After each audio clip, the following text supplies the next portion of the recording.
We still want to do that with a very soft line.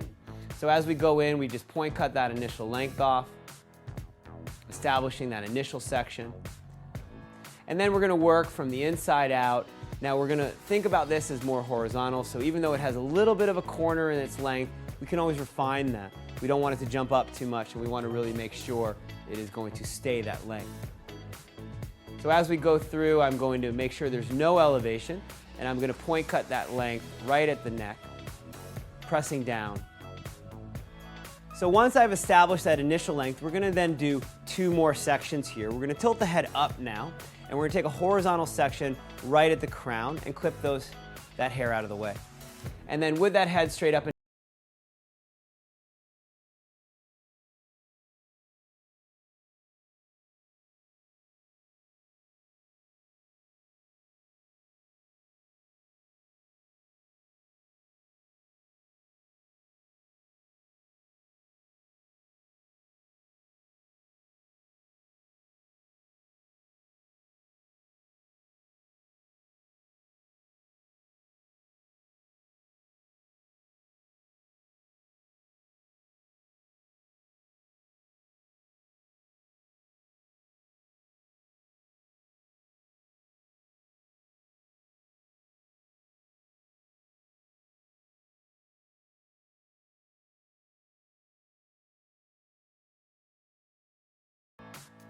I'm going to leave a little bit more length towards the front, knowing that the hair is going to jump up a little bit, but I really want to protect any of that length as it shrinks.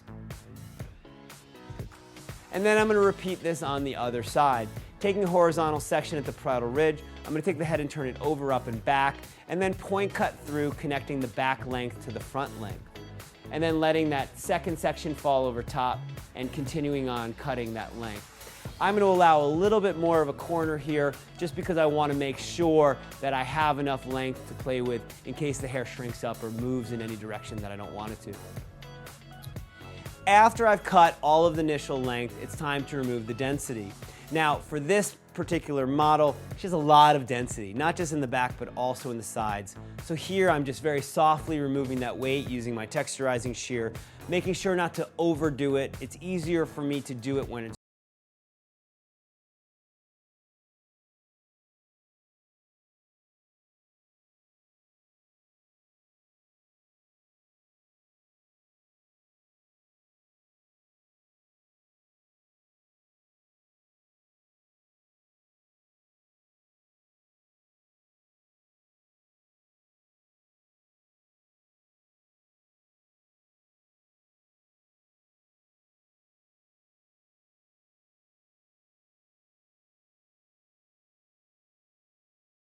carefully. I'm going to root wrap very clearly so that way that hair gets very straight and very smooth.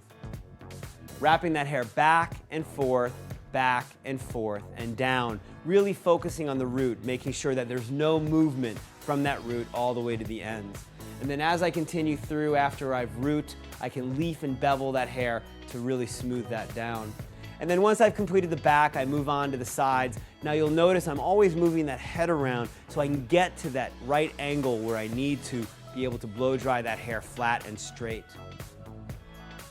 Once I've blow dried that hair smooth, I'm going to go in and refine the haircut using my shears. So with that head tilted forward, I'm going to point cut into that hair, and I'm just going to refine that length a little.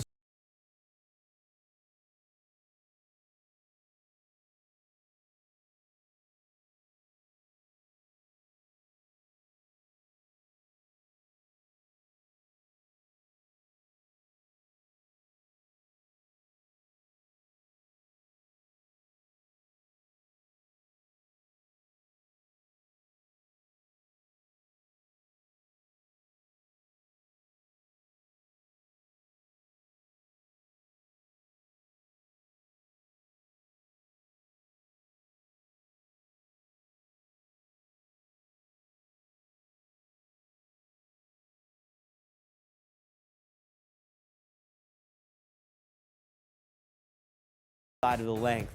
So here I'm going to start to move the head around in different ways so I can really get internally in the hair. And you'll notice as I'm working, I'm actually just scissoring the inside, the underside of that length. So I move her head out of the way so I can get a little closer. After I've completed most of this haircut, what I want to do is I really want to check it. So sometimes